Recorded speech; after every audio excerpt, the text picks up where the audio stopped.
Hey, Kelvin. Hey, Megan. Hello. Hi there.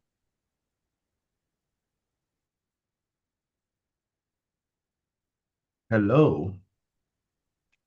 Hi, Savon. Hello. How are you all? Hello, Really Siobhan. good.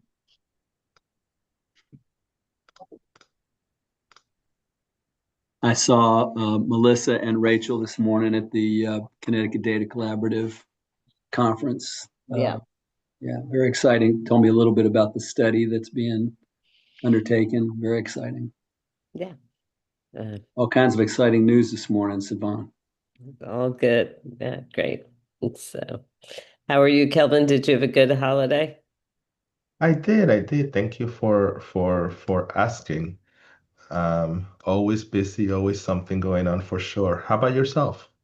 I did. Are you in Connecticut or I last am. time you were in I was California, I think last. I was actually supposed to be in Boston today, but the weather changed my schedule.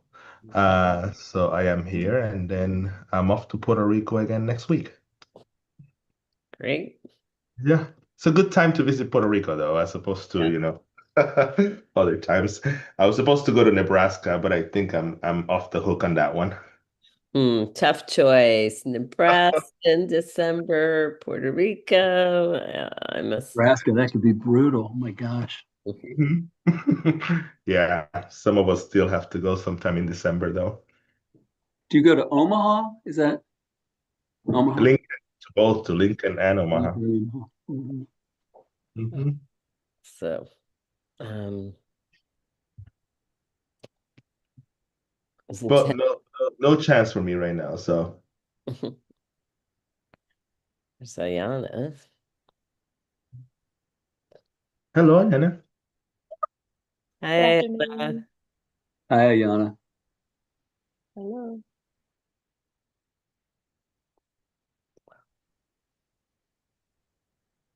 Ayana, I'm sending you a text about January, about January. Okay, sounds good.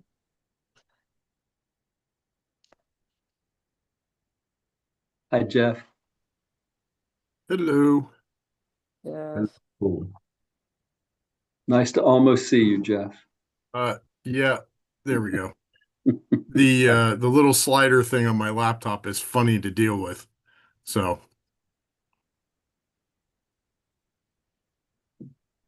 All those added protections. yeah. We'll wait a couple minutes for folks Mhm. if y'all are okay with that. Mhm. Yeah, I'm gonna grab a drink real quick. Do you get,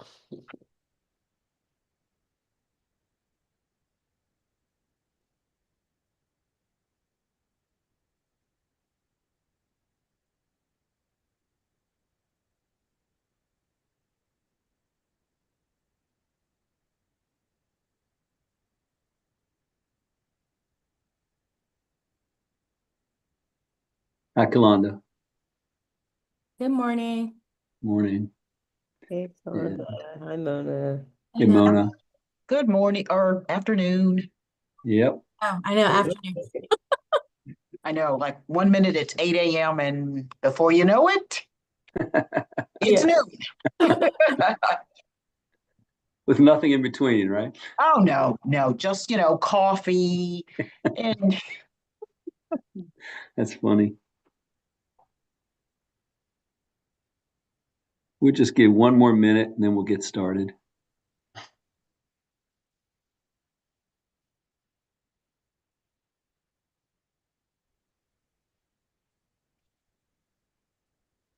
Is that Catherine? Hi, Catherine. Hi, how are you? Good. How are you? Good. Good to see you. Hello. Catherine. Just wait for Jeff to get back.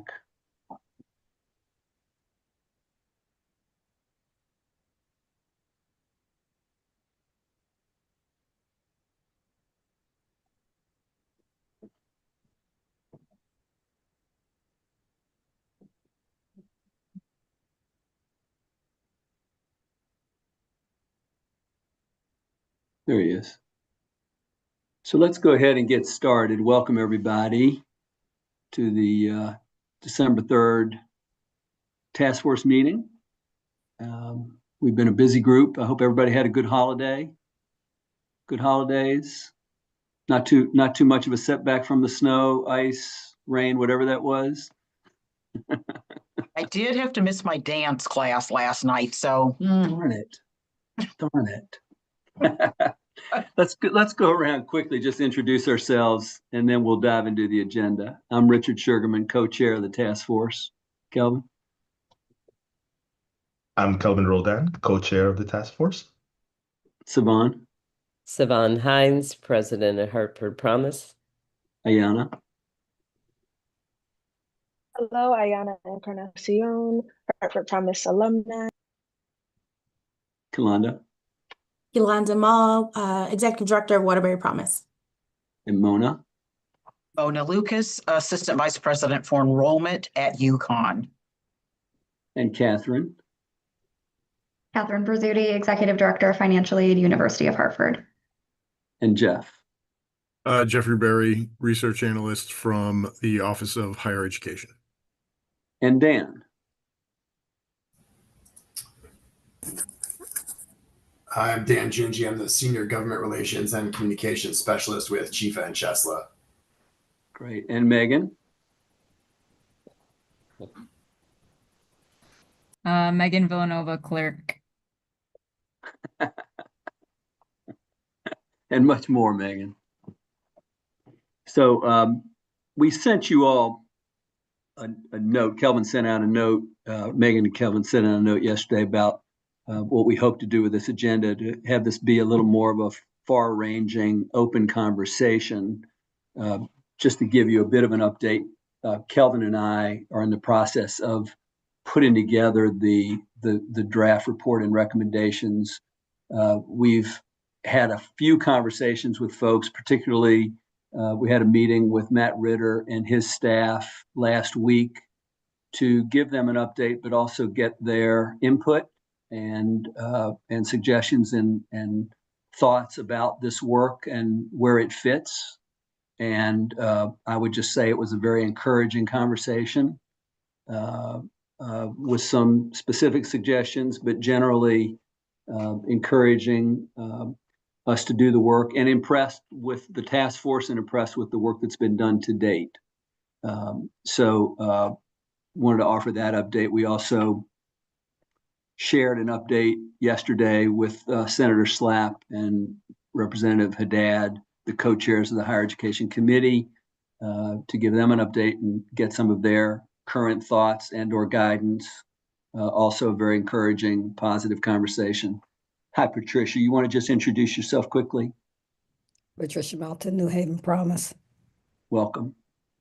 And Kelvin and I are in the process of scheduling a few other meetings with folks, both from a legislative governance perspective, but also folks that we feel could and should be advocates for this work and for the reports and recommendations that come out of this task force. So just wanted you all to know that behind the scenes, those conversations, meetings are happening. And obviously would love to hear any suggestions you all have of particular folks that you think that should be part of those conversations. Okay. Kelvin, I'll turn it over to you now for any other updates and go ahead and dive into the agenda. Thank you all. It's really great seeing all of you. I think that was a pretty good summary of where we are. Richard and I are committed to have something in front of you for our next meeting, which is next week on the 10th. In addition to that, we've been working very closely with the Office of Fiscal Analysis at the legislature, who is trying to help put together a financial analysis for us to give consideration to as we move forward. One thought for today's conversation, which we had not, we kind of tertiarily, I would say, touch upon this particular subject, but wanted to give room and opportunity for all of you to speak more directly to it, and provide any feedback, comments that you may have, considerations, concerns related to this particular topic, which is really the economic benefits and connections to the workforce associated with program design. It's not to suggest that we may create limitations. It's not to suggest that it might change significantly relative to what you have already given us guidance around. But the question is, should we consider additional things that we haven't considered so far regarding this particular topic? Richard, is that a good framing from your perspective as well? And so, Off mute for a second. I might just add to that that part of this conversation hopefully can also be about looking at the value of college degrees related to workforce and not necessarily related to workforce. Thank you, Richard. And so, I'm going to just go back to this slide document that I created that has helped us sort of keep track of some of our conversations today. And you might recall that we went through the eligibility requirements the last time. We talked quite a bit about this, as well as the continuing eligibility and some of the decisions we made associated with that, and some of the considerations that we've had relative to program design, tuitions and fees, and then potential cap costs and the inclusion of private and public institutions.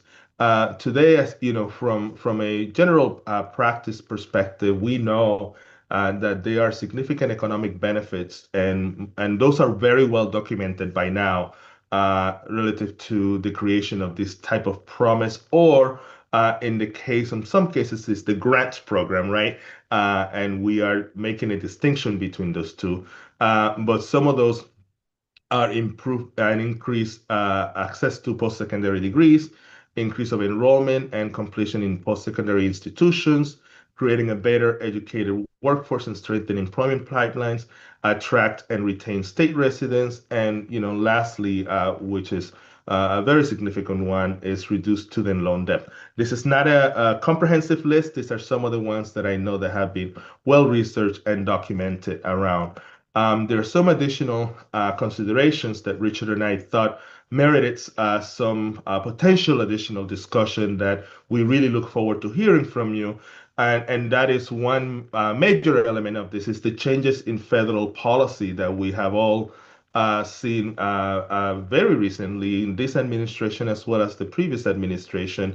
But most recently, some of those changes, including the changes in professional degree designations for certain career paths, which we know are quite significant. There's the consideration of public-private partnerships, the value of the BA or BS degree, as Richard mentioned, and then the potential high-growth sectors, which is something that we do see in some programs nationally, where there is a connection to high-growth sectors and relative to the program design and involvement in itself. That's pretty much the framing here. And we welcome your feedback, thoughts, comments, suggestions relative to any of these issues that I've shared here. And Richard, did you have something else there? I saw you come off mute. No. If you can go back to that slide, just hold on to those points.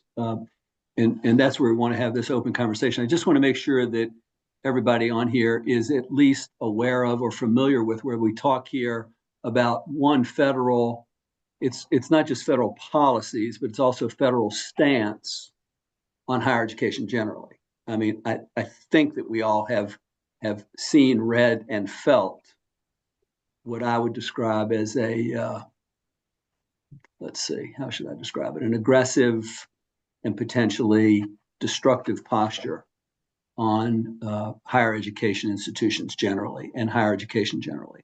So that's sort of a stance, but the other issue are policies that are being either put into place or suggested that will impact students, institutions, future students, and so on.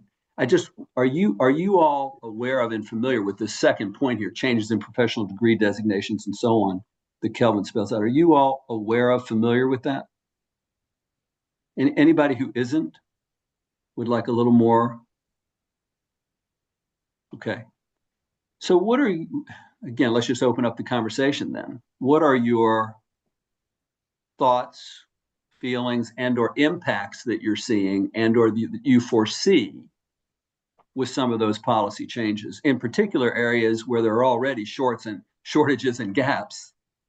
I don't want to bias this conversation too much. I'm sorry. What are your thoughts, reactions, impacts that you're seeing on that? So a couple of things from my perspective, though, that's important to understand, right? Those professional degree designations, those are affect grad school funding, not undergrad, right? So it is an issue. The question of scope for where Promise is our focus is right now undergrad. So it's an important thing because students who, for example, in nursing, if you can get into an undergrad nursing program, you can graduate then with your degree. But if you're talking about trying to then do a 1-year program, bachelor's to a nursing degree, those kinds of things, then there's now that federal loan funding is going to be a huge issue for that, right? So that's one thing. What's not on there that I do think is important is the redirection of federal funding priorities also away from, so the money that was to student success programs, right? That has now been changed to that grant, the whole grant program has redirected priorities, taken away from student success to AI, conversation, civil conversations. I can't remember. There's 2 other things, but it has removed student success programs, which colleges, I mean, that is so key to the work, right? That too, I think, is an important thing there to list under the federal threats would be the impact that could have. And I would assume that Mona and Catherine can talk more about that too. Yeah, thank you. Great point about it affecting mostly our graduate level students. I also just want to make the point that many of like a master's in science and nursing programs, their actual federal limit for the direct unsubsidized loan remains unchanged regardless of their professional designation. What is the biggest impact on that is that there is no longer a Graduate Plus loan. So many students at the graduate level used to borrow on a Graduate Plus loan to help cover their costs. They didn't need cosigners, and that is the biggest threat that we see to graduate level student borrowing. In addition to that, one thing that's not mentioned there that could impact some students is there have been some major changes at the undergraduate level to the Parent Plus loan borrowing. So parents who have been borrowing on behalf of their students to help cover their educational expenses there are going to be limits to how much that they can borrow. That limit is $20,000 per year, $60,000 over the life of the student's bachelor's degree or their undergraduate career, which for some schools may not be enough. So students may be facing a larger gap there depending upon the institution. So that is on the undergraduate side, something that we're closely monitoring. We're also closely monitoring changes to campus-based funding from the federal government. Campus-based funding meaning federal SEOG funds and federal work-study funds. There haven't been final decisions made, but in some of the initial budget work, there was talks about eliminating those programs, and that's going to most heavily impact our highest need students within the state of Connecticut and nationally. And so that is another important, point to make and to consider. At a place like the University of Hartford, that's, over $1 million in funding per year that will be cut and may not be able to be replaced in some other way. So again, something we're closely monitoring. There have been no final decisions, obviously, on the budget piece of it. Whether it remains in the budget when a final budget is completed, I don't know. But just something to consider. And Mona, I'm sure at UConn, you're also worried about a lot of those same things. That's really helpful, Catherine. Mona, please jump in. I would just say, I'll just echo exactly what you shared. We're monitoring. We did a couple of, we looked backwards just to kind of see if this were in place last year, what the impact may be. And for us, of concern on the undergrad side is definitely the parent plus loan limits. Not as much of an issue for our Connecticut students, but definitely an issue for our non-resident students. But in some cases, the parents of our Connecticut students are really going to have to plan carefully. Or by the time the student reaches their junior or senior year, there's not going to be enough left for them to borrow. So, yeah. Right. And for our students who demonstrate very high financial need, sometimes the Parent Plus loan is the only way for them to fill whatever gap might exist, even if the gap is small. And so, because of the way that some of the private lenders work in terms of looking at their debt to income for that family. So if a family doesn't have a high income, they're likely to not be approved, looking at overall credit history, whereas the Parent Plus loan has traditionally been a little bit easier to obtain for those high need families. And again, sometimes the only option that exists. So that philosophical change from the U.S. Department of Education, we have to closely monitor how that's going to continue to evolve during this administration. Just one other thought. I mean, where we typically would not encourage students or parents to borrow if they don't need it, because some of these provisions, the students will be students who are current borrowers will be grandfathered. And, so we're in that difficult situation is, do we encourage the current students who have not yet borrowed under some of the programs to borrow even just a little to protect at least themselves? At least they'd be part of the grandfather group. They'd be in the queue. They'd be in the queue at that point, you're saying, regardless of the amount they borrow. Mm-hmm. Others on the call here that have thoughts, insight, points you want to make about these things or any of the other things? Big picture?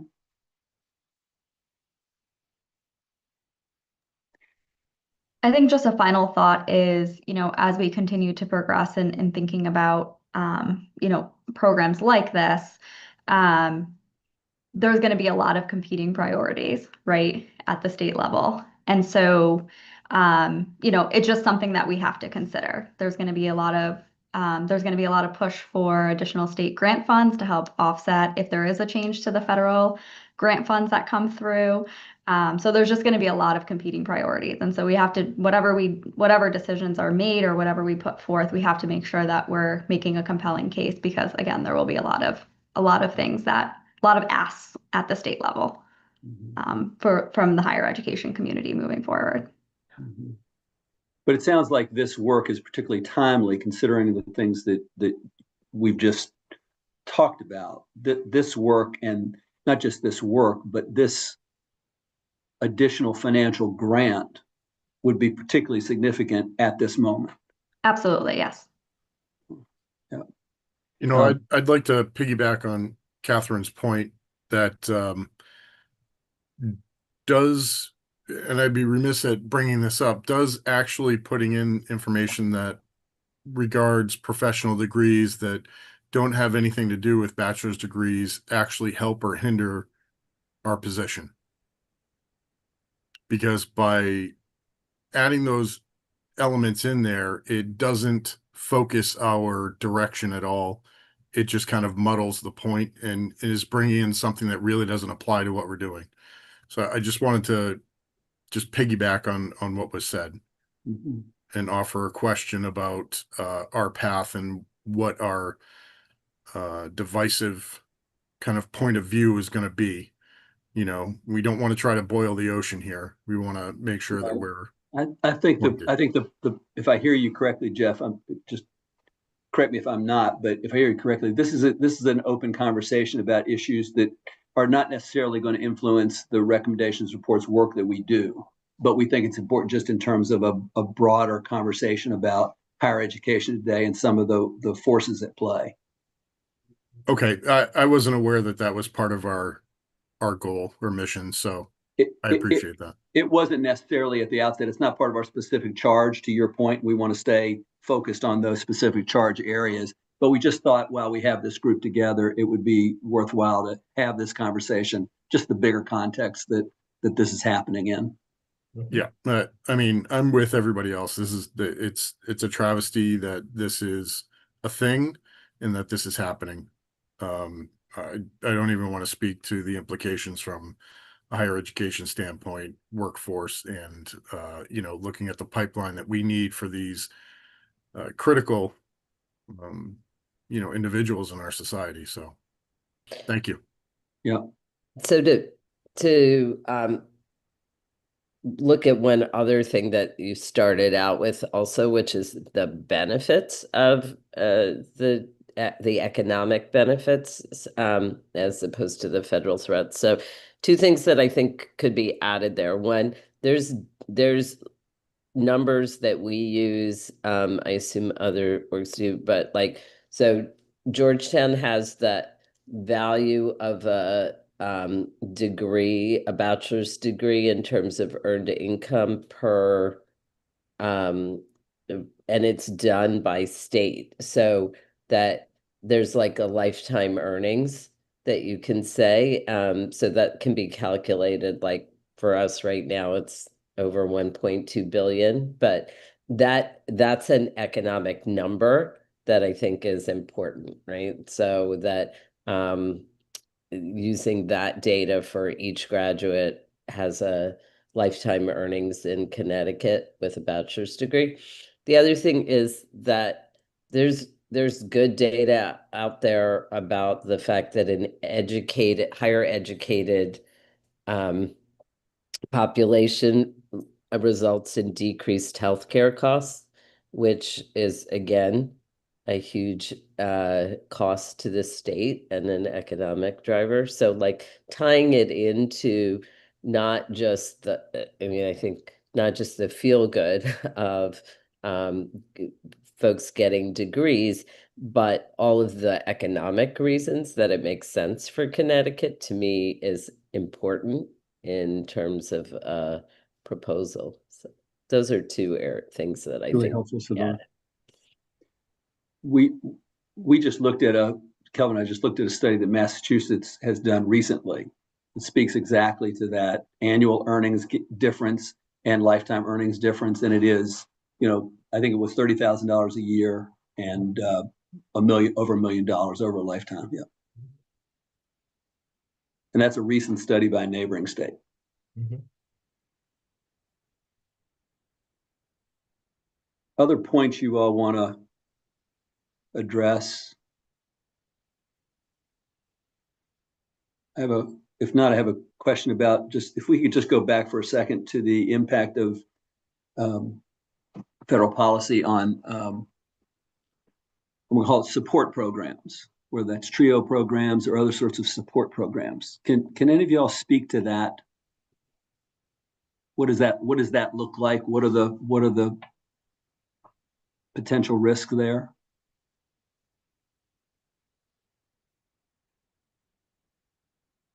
That's the grant redirection that I was talking about. I can send you a reference to that, but the federal government maybe 4 weeks ago now came out with the change in how the funding that was allocated for those grants now has new priorities. That's what the applications have to be under. It took out student success. It now was the new applications have to be focused on 4 categories, one of which is AI, one of which is civil conversations. There were 2 others, but it did remove student success programs from that. Is this linked to TRIO programs, Savon, or other programs? I don't know if it's specifically TRIO. I can look it up while we're talking, but it was the redirection is for federal funding. So if I can find a good reference, I'll. Catherine, Jeff, do you have any insight into any of that? I actually don't. I'm not sure if our institution participates. Especially in like for TRIO, for example, we don't generally have many students participating in those programs here. So I'm not familiar. Mhm. Mona, at UConn, the first year experience program, and I assume there's still the bridge program and other sorts of supports like that. Do you see any impact on those programs from federal policies? The only thing that I've seen is related to, we do have a TRIO program, a student support services grant.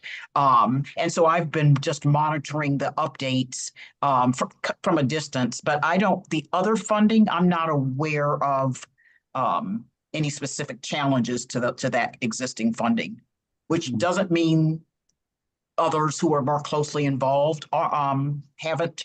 But I'd have to reach out to them, which I'm, clearly happy to do. Okay. So the word that I've been getting, a lot of the programs I work with have TRIO programs. The thing that I've been hearing is that it's a lot of it's really impacting the minority serving institutions, the MSIs. It's also really redirecting away from DEI initiatives and minority initiatives. I know that there are institutions within the state that have gathered legal teams to look at the implications of this at an administrative and financial level from several institutions. But the details about how this is actually going to impact the institutions really has yet to be determined. I know I'm meeting with one of my program leads tomorrow. That's probably one of the conversations we're going to have, even though it doesn't directly impact my work. It does because I do work with a lot of schools that have TRIO programs.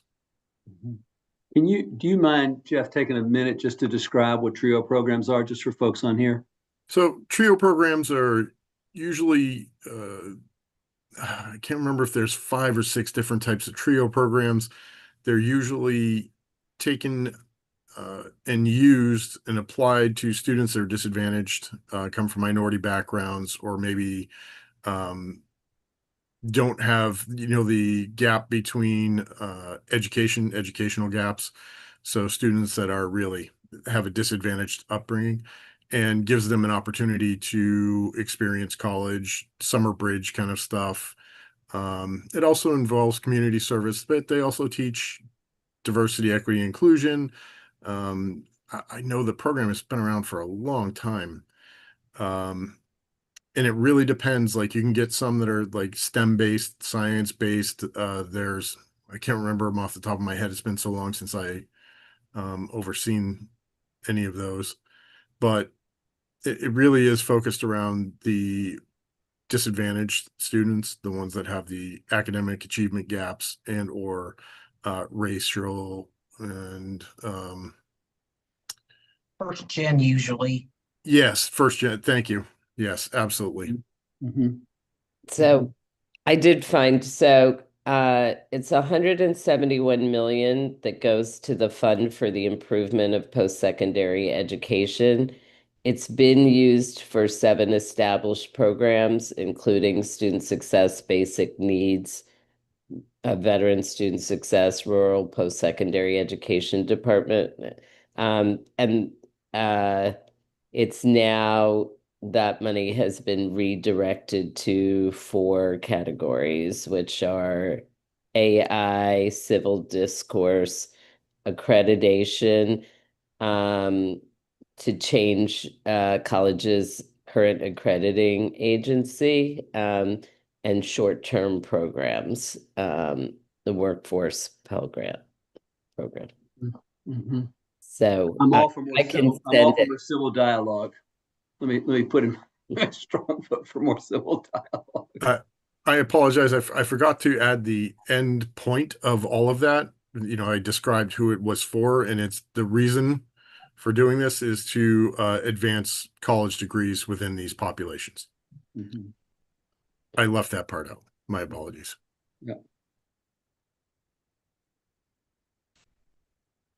Kelvin, I'm looking at you if you had anything you wanted to. Well, no, I thank you for that. This is very, very important. I think this is also connected to the conversation that Richard initiated during our last meeting, which is how to make a connection to the support element of program design if we should have the opportunity to do that, what that might look like. It feels like if there are changes in terms of these programs, that there may be an opportunity to have that conversation within the context of the program design in itself, if I am hearing folks correctly at this point in time. Do you hear the same thing, Richard? Yep.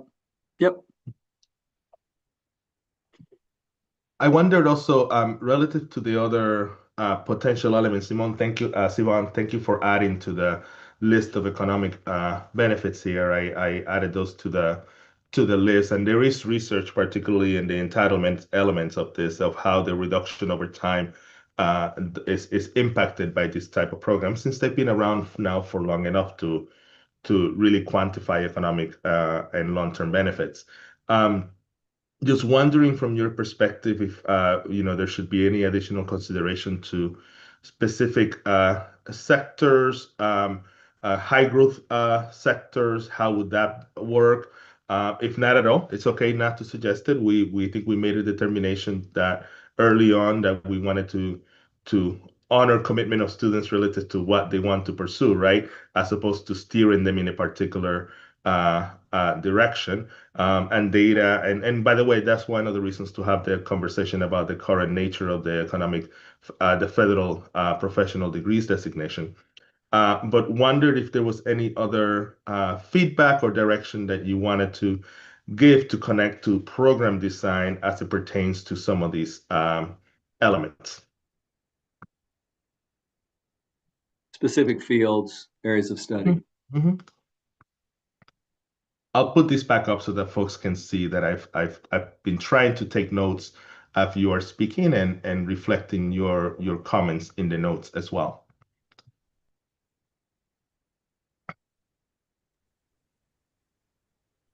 I'm happy to comment, but I want to give space to others. But I'll say two quick things. One, I definitely think the risk is if students think there's more funding that they go for a major that they're not really aligned with, right? We need nurses for sure, but you must have certain strengths to be able to be successful in nursing. What you don't want is a bunch of students starting out who aren't going to be successful. I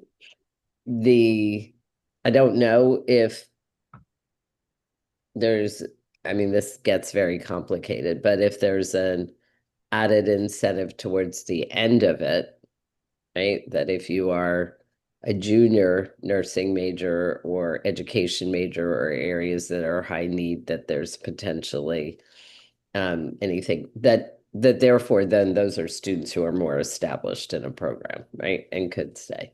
But I think the risk early on is too high I don't know how you would do it then. Unless it was funding directly to schools that had certain programs. No.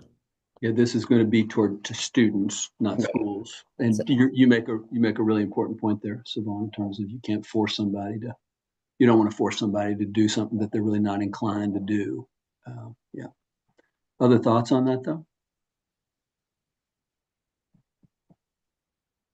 I appreciate that. As you know, when you look at the list of programs, these are concurrent with hard to staff areas in schools.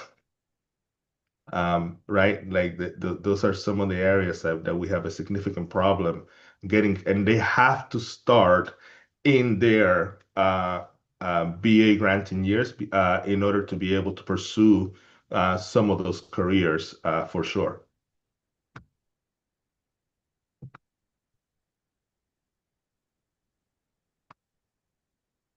Let me ask I don't want to get in the way if somebody had something else they wanted to say about that, about those fields or selected fields. If not, I wanted to ask the execs of the Promise programs, Kalanda, Patricia, Savon, are you all seeing, or what are you seeing in terms of students, either choices about college in this environment that we're in, either choices about colleges they want to attend, or their experience once they're there? What's the impact in either of those ways, if there is one?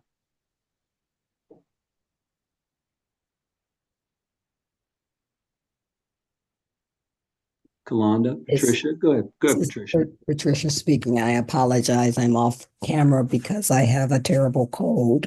You sound like it, Patricia. What I would say is, early on, when I first started working with Promise, I think students were very much focused going on whatever they were exposed to.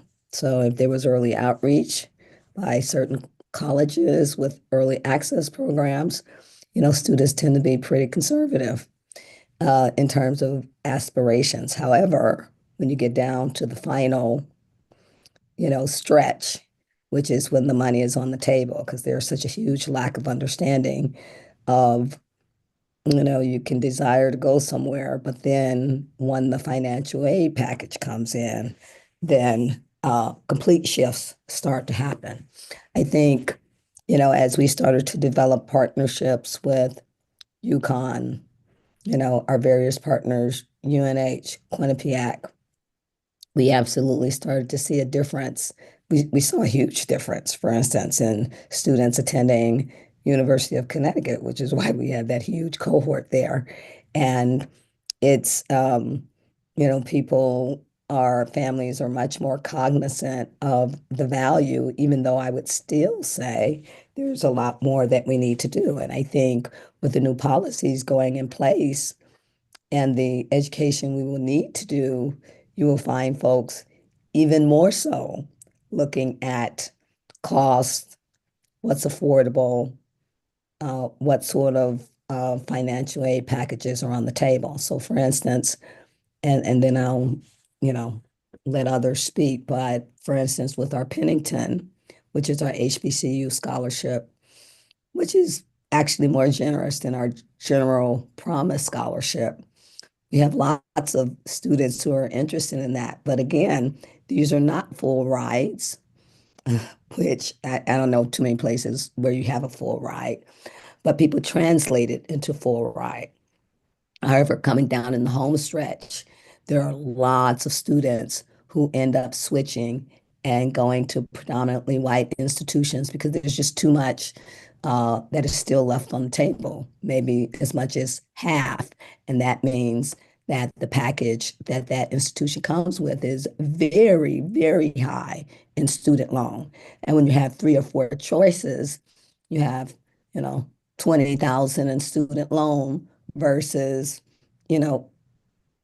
barely any student loan going to other institutions, then that financial aid package makes a huge difference. And folks, the reality sinks in on what's affordable. Mm-hmm. And so that affordability issue, Patricia, what I hear you saying is becomes the consideration and may run in conflict with sort of students or families' aspirations for where they'd like to be. Yes, and I would say not necessarily even there's some divergence or gap there between a student's aspirations and a family's reality check around affordability. Yeah. Thank you for that. Kalanda, any insights you can give us in terms of what you're seeing in terms of students' decisions and once they're there? Yeah, your so experience? coming in Waterbury, cost is definitely top priority for families. And understanding the concept of student loans, I would say was relevant within the first 2 years of really having to explain affordability and the cost of attendance and what to take out, what not to take out, whether it's alternate loans, et cetera, federal Parent Plus. I think the education behind it was a high need here in Waterbury for our population, but also families staying in Connecticut knowing that would decide on which schools that they would want to go into Connecticut. And UConn is our top feeder. Our second is CT State. And I think for families in Waterbury, if they do want to preserve costs, their students that do go to CT State and then transfer out to a 4-year. But definitely just understanding what that affordability piece is going to be. We constantly have to reiterate and inform families on making the best decisions for college here in Connecticut. And then just exposure to access, right? Like, I think, in partnership with Waterbury Public Schools, there's not many other nonprofits who support the access piece. So it's been pretty great to see families leaning on us to support their students and getting to college tours and learning about other colleges in Connecticut. So that's been great. But then I think once students do get there, and navigating college, especially as first gen, they lean heavily on us in understanding their financial aid package, their fee bill, if they have to work. So there's a lot to navigate for our scholars as well. But definitely, keeping them there, having a 90% persistence rate is important as well. Mhm. This is important to hear, Kalanda. Thank you. And it also emphasizes the critical role that Waterbury Promise plays with those families at the beginning of this process and really throughout the process, is what I hear you saying. Yes. Mhm. And yeah, thank you for that. So Siobhan? Yeah. the choice question for us, what we're seeing in the last year in particular, and now in conversations with students here, is that the federal climate has made families concerned about also leaving Connecticut. And so that there are other students who, because with ours, you can go out of state. There are other students who are making choices not just based on the financial costs, but also just distance from family concerns, regardless of whether they're of their status, but just they're seeing enough to be concerned about leaving Connecticut or close by, like Massachusetts and New York and Rhode Island, but somewhere where they can get home, right? Their status might be legal, but if families are not, extended family members, there are many issues around how that is affecting things too. So. Mhm. Mhm. Really important to hear those stories. Anybody else want to share? Mona, maybe you and Catherine, things that you might be seeing in that regard in terms of choice or experience? I mean, certainly as a private institution, we do a lot of work on affordability with students as they're going through the enrollment and recruitment process. But I think it was Patricia that was talking about the financial piece of it, and that coming to fruition later in the process than maybe it should in some cases. So, and I do, especially the work that we do with Hartford Promise, I know that Hartford Promise does a lot with students on affordability, and that helps us a lot. But certainly, whatever decision is made moving forward for any Promise program, financial understanding has to be a major factor in it. Most of the students that come to the University of Hartford, who are going to live on campus, which we find that many students want to live on campus. They may be choosing to live on campus even if it's not the most affordable option. because they are trying to leave their parents home, or there's some other situation going on at home that makes it easier for them to live on campus to focus on their studies. Those students have somewhat large balances, and in some cases, parents are willing to help with that. And that goes back to my earlier point about the Parent Plus loan, right? And how that is important for those families too. In all of my experience, Catherine, living on campus is correlated positively to not only the experience, but to the success that students are going to have. Yes, absolutely. I think especially for some students who have like familial responsibilities at home, like watching younger siblings and things like that, that they then get pulled into those things while they're in school. I've seen it many times over my 13 years here at the university. Yeah.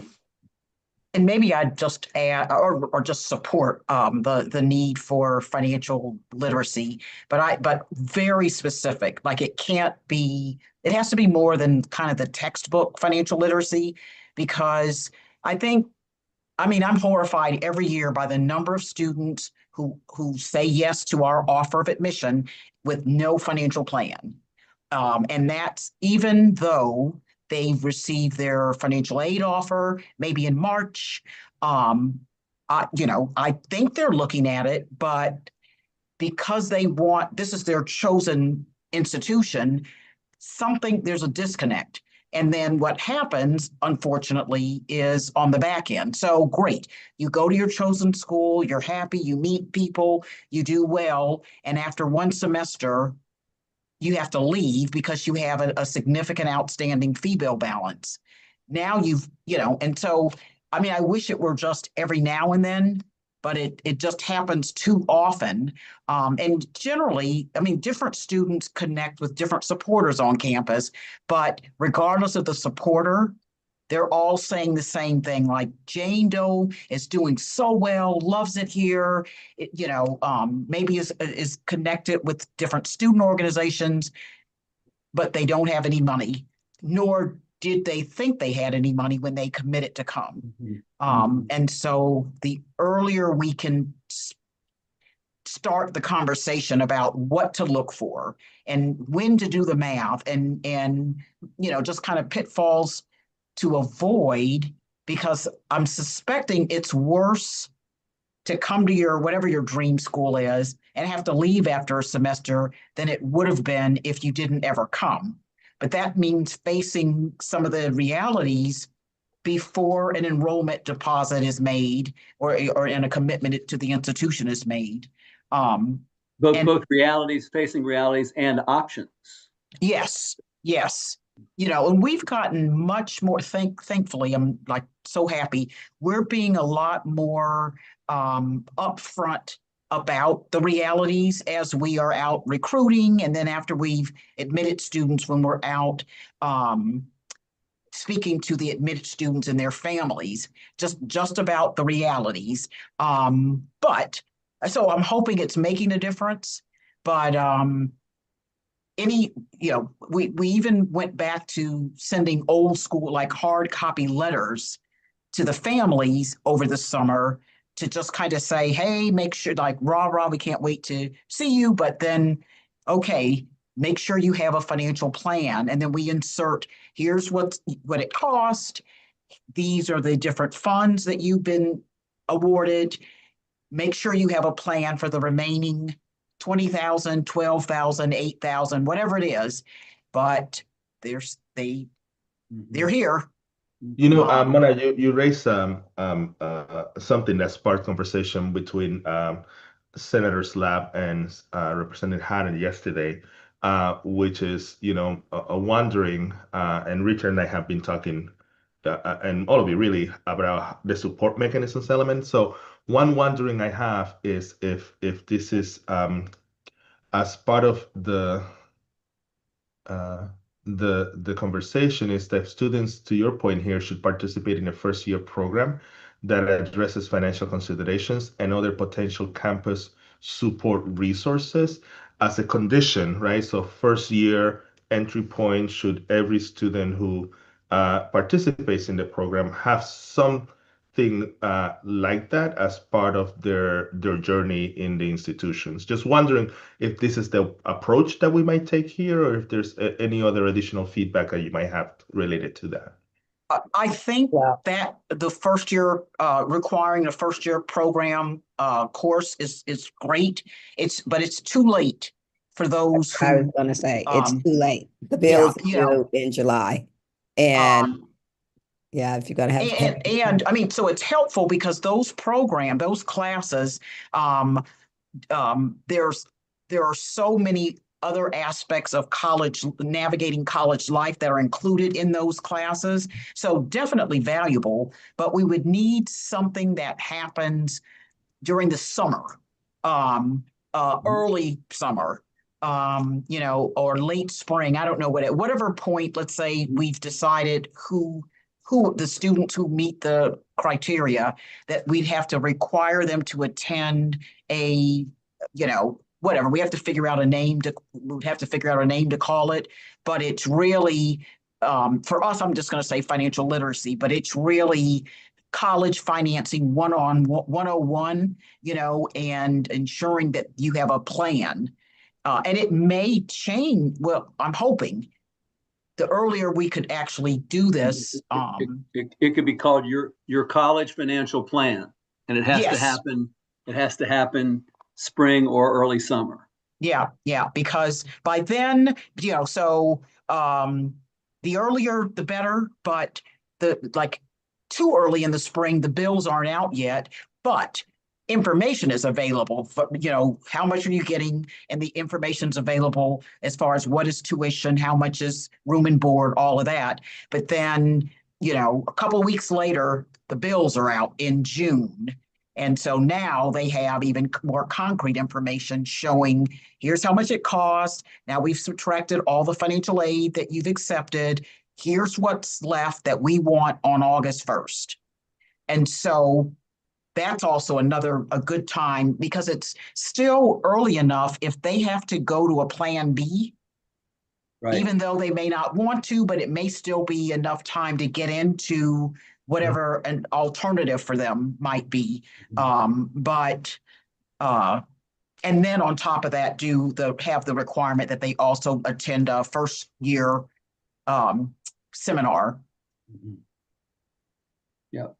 I just want to add anecdotally, the University of Hartford has a very transparent financial aid award letter that lists out our estimated costs for the year and then a bottom line with loans and without loans. That's intentional. It's best practice across financial aid offices. Not all do it, but it is a best practice. Even with that, though, it doesn't translate, especially for a first generation college student. Seeing it in writing doesn't translate to actually speaking with a person and talking with somebody about the actual bottom line and what that really means, right? So some type of workshop or some type of, as you're talking about, I think would be incredibly impactful. And maybe there are some schools that don't have a very transparent financial aid award letter. And so they're missing students on that front as well. Yeah, I think regardless of the transparency, people are just either ignoring it or hoping that something will work itself out once they come. Because there is something, in addition to the award, the offer letter at UConn, then there's another worksheet that is available that shows them, what does it cost minus free money, what's left, and then options to consider for covering what's left, such as the loans. But it just doesn't seem to have the impact that we would think it should. So I don't know if the students are looking at it and not the parents, or are they both looking at it and just hoping for the best because the student got into whatever their, chosen institution. But it's clear on the back end, and awful. And I would say the more we focus on the more different entities at the institutions are working more closely together, or Reinforcing messages. Yeah, and yeah. some of them being direct conversation as opposed to just material. Mhm. And timing the bad news, like we used to let students move into their dorm and get settled. And then by the 10th day, if they hadn't fixed addressed the bill that they left behind last year, then they would be asked to move out. Now we're asking before they move in, they have to have a full-time schedule. And if the reason you don't have a full-time schedule is because you owe a bill and can't register, then we're not letting them move in, which is also awful because now it's August and as far as they know, they're coming. And maybe they're ignoring some of the communications that happen over the summer, like, hey, doesn't look like you're registered yet. Let us know if we can help you. But anyway, that's a long way of saying yes, Richard, to what you said. Reinforcing messages, but preparing the students for the actions that we as institutions will take if you don't plan accordingly. Or even if you're unable to plan accordingly, let us help you work on alternatives to coming versus tell you can't move into your dorm in August and you don't have a backup plan. Mm-hmm. So this has been very insightful, helpful. I'm learning a lot. Again, I'm sorry, Siobhan, please. Sorry, I was just going to say one thing to think about is there any requirement to participate in the program for the universities? In other words, like just like what Catherine talked about, upfront costs, so students see them. One of the things that I can't stand is awards that are only for the first year, right? So do students understand what four-year costs are? So if you give an award that is only in the first year, do families understand that? So I'm wondering if there are some simple requirements that should be like, if you're a participating institution, because you're going to benefit from students getting this statewide promise, that are required. And I'm not saying what they are, but that's where maybe the financial aid folks could help with that. Did Kelvin and I both, you see Kelvin and I both nodding because that is the direction that we see as part of this. Mm-hmm. I would be one word of caution: the more it is just the reality, the more requirements that are put in place, the fewer students who will be funded. That's, so there's a trade-off there. Yep. What I see the difference is you're talking about a drastic difference in culture. And although I would imagine we all live middle-class lifestyles, so we understand the whole thing of planning, this, that, and the other, or we've learned it through time, going to higher ed institutions, so we know the language, the timeline, the schedule, the expectations. You're really talking about a population that is predominantly, 100%, if it's Promise kid, who is coming from a public education where you don't have to fill really very little out. You certainly don't have to put any money down to be able to show up in the fall, to go to class and whatnot. So you're really talking about a drastic difference in what the expectations, and just to be able to be someone in good standing at high school versus college. So there definitely is a gap. And yes, I agree with Mona. It's absolutely too late when you talk about once those fee bills are coming, and timing is important.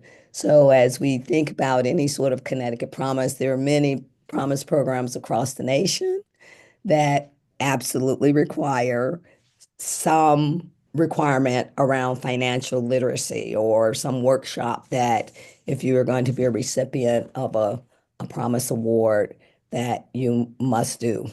And that goes back to implementation of, if you have a Connecticut Promise, then what this actually means.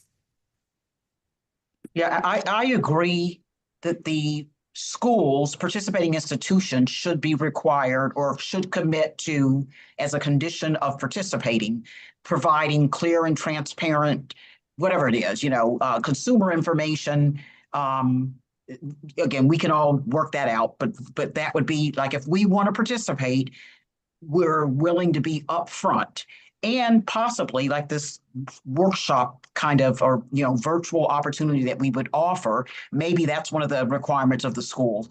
It's not a big deal to offer a couple of sessions virtually where we address kind of the real untold story, or misunderstood story, maybe I should say.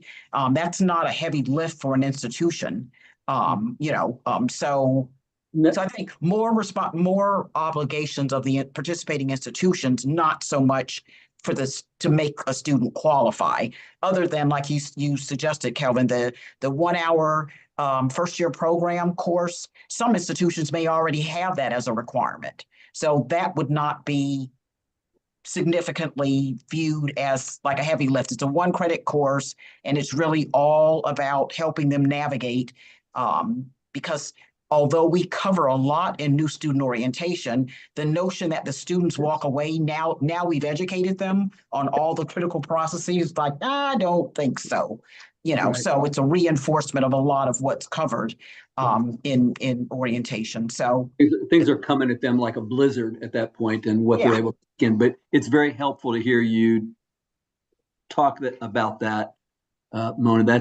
We're nodding, because that's very much the direction that we're seeing this go, is that there will be some obligations on the part of the institutions that are participating in this.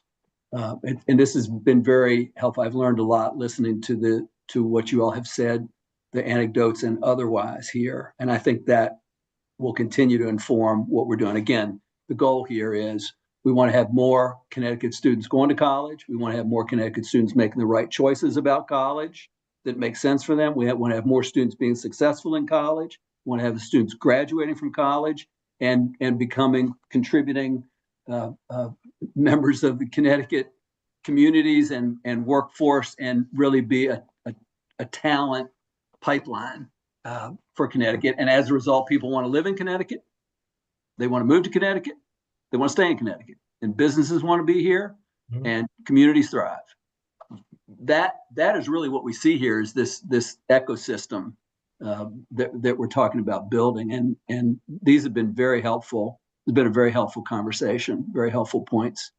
I just want to see if there's anything else before we go today. And again, I also want to remind, we are going to meet on December 10th. We had set that up as an optional meeting. We are going to use that meeting because Kelvin and I are going to do everything we can to have a draft report recommendations ready for you all to look at least most of it at that point. So we are going to do that meeting. Megan's going to send out a calendar invite note to you all about that. But anything else that you all have before we finish today about what we've been talking about, or anything that we may have missed? No? Looking around. Kelvin? No, other than to say that thank you. This has been helpful in terms of shoring up some of our notions and thoughts around right direction, as well as learning some new things in terms of how we might reflect those in our thinking going forward. It's been incredibly helpful. Thank you. Thank you all so much. I hope those who are sniffling feel better, and I hope those who are not sniffling don't get sniffles. Okay. Thanks, everybody. Thank you. Bye. Bye now.